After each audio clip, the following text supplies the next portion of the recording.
अस्सलाम वालेकुम, welcome to my channel. आज मैं आपके साथ शेयर कर रही हूँ बहुत ही मज़ेदार, बच्चे बड़े छोटे सबके लिए ये रेसिपी है और सबको ही पसंद होती है। जब हम बाहर जाते हैं, जब फ्रेंच फ्राइज़ के उस पे तो स्टॉल पे, तो हम देखते हैं कि हर कोई इसको खाना पसंद कर रहा होता है। घर में भी सब बनाने की कोशिश करते हैं कि अच्छे से अच्छे क्रिस्पी और फ्लेवरफुल बन जाए।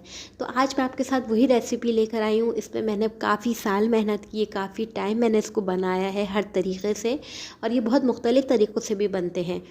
तो आज एक तरीका लेकर आई हूँ जो कि आप बहुत इजी है, और आप बनाएंगे तो आपको उम्मीद है कि बहुत अच्छे भी लगेंगे और क्रिस्पी भी बनेंगे और आपको मज़ा भी आएगा। तो रेसिपी स्टार्ट करते हैं। सबसे पहले आपने क्या करना है, चैनल को सब्सक्राइब कर देना है और फिर वीडियो वॉच करते हैं। तो यहाँ पे हमारे पास है आलू। ये रेड कलर के जो होते हैं, ये वाले आलू इस्तेमाल करने होते हैं। ये ख़ास फ्रेंच फ्राइज़ के लिए होते हैं, ठीक है। और जो दूसरे वाले जो होते हैं, छोटे वाले, जो हम सालन वगैरह में बनाते हैं, वाइट कलर के जो आलू होते हैं, वो हमारे नॉर्मल रूटीन के आलू होते हैं जिसमें सालन, सब्जियां और चावल वगैरह बनते हैं। तो जो है, आप अगर आपके पास पॉसिबल हो, अगर आपको ये इस तरह के आलू मिल जाएं तो आप ये मंगवा लें और आराम से आप मंगवा के इसको रख लें और इसके फ्रेंच फ्राइज़ बनाएं, ठीक है।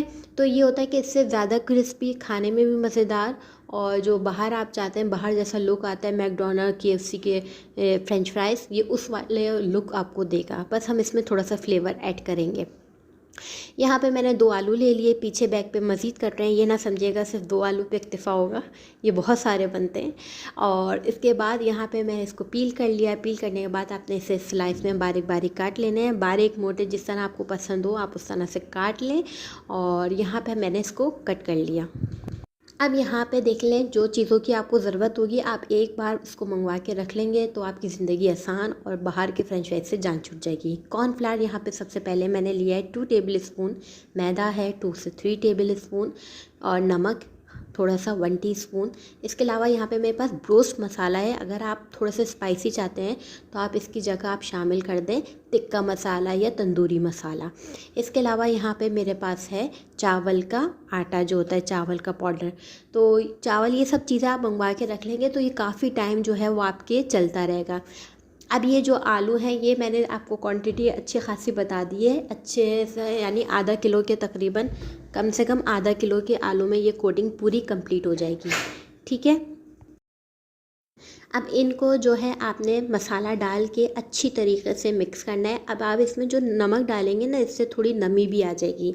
जब ये नमी होगी तो आप इसको फ्राइज़ करेंगे, तलेंगे फ्राइज़ को, तो ये और क्रिस्पी हो जाएंगे, ठीक है। तो यहाँ पे देखें, मैंने इसको अच्छे तरीके से मिक्स कर लिया है। अगर आप थोड़ा सा फ्लेवर में और चाहते हैं तो आप ब्रोस्ट मसाले की जगह, जो पैकेट आता है शान का या किसी भी कंपनी का, तो आप उसकी जगह टिक्का मसाला भी ले सकते हैं, तंदूरी मसाला भी आप इसमें शामिल कर सकते हैं।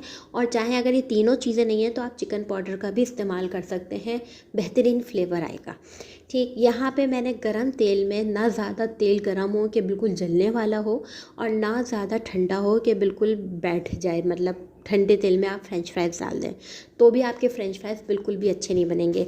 कोशिश करें कि कढ़ाई या कोई पतीली में आप फ्रेंच फ्राइज़ बनाएं और तेल थोड़ा इतना होना चाहिए कि आपके फ्रेंच फ्राइज़ जो हैं उसमें डिप हो जाएं।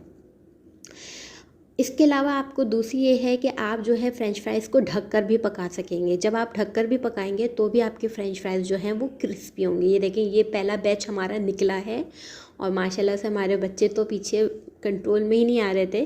तो ये दोबारा फिर मैंने इसको कटिंग की और फिर दोबारा इसको फ्राइज़ को तला। तो ये दूसरा बैच आपके सामने मैं दिखा रही हूँ।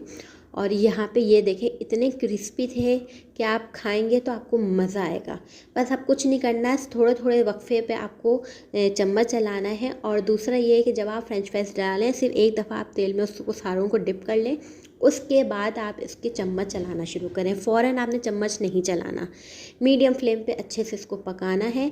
और छन्नी की मदद से आप इसे निकालें, टिश्यू पेपर में रखें या किसी स्टील के बर्तन में रखें, जिससे आपके फ्रेंच फ्राइज़ जो हैं वो क्रिस्पी होंगे। आप देखेंगे जो फ्रेंच फ्राइज़ वाले होते हैं वो क्या कहते हैं, उनके पास एक हॉट पॉट होता है जिसमें वो स्टील का बर्तन लगा हुआ होता है। दूसरा क्या होता है कि वो छन्नी में रखते हैं, जिससे फ्रेंच फ्राइज़ थोड़े क्रिस्पी रहते हैं। तो बस आपने इसे देखें, मैंने यहाँ पे निकाल लिया। इसके ऊपर बस थोड़ा सा आपने चटपटा फ्लेवर देने के लिए चाट मसाला मैंने इस पर डाल दिया है, क्योंकि ज़्यादा नहीं डालना, क्योंकि बच्चे हैं साथ में खाने वाले, और अगर हम अकेले होंगे तो हम तो भर के खाएंगे। बहरहाल यहाँ पे जो है फ्रेंच फ्राइज़ तैयार हो चुके हैं। इस रेसिपी को आपने ज़रूर ट्राई करना इस तरह से, और फिर आपने आके बताना है कि आपके फ्रेंच फ्राइज़ कैसे बने। तो इंशाल्लाह मुझे पता है बिल्कुल 100% के अच्छे बनेंगे, क्योंकि जो भी रेसिपी आपके साथ शेयर करती हूँ ट्राई रेसिपी होती है 2 से 3 बार, और इंशाल्लाह आपको ज़रूर पसंद आएगी। तो यहाँ पे देखें ज़बरदस्त सी रेसिपी जो है फ़्रेंच फ्राइज़ की तैयार है। इंशाल्लाह बेसन वाले जो होते हैं फ़्रेंच फ्राइज़, उसकी भी रेसिपी आपके साथ शेयर करूँगी, वो भी बहुत मज़ेदार होते हैं।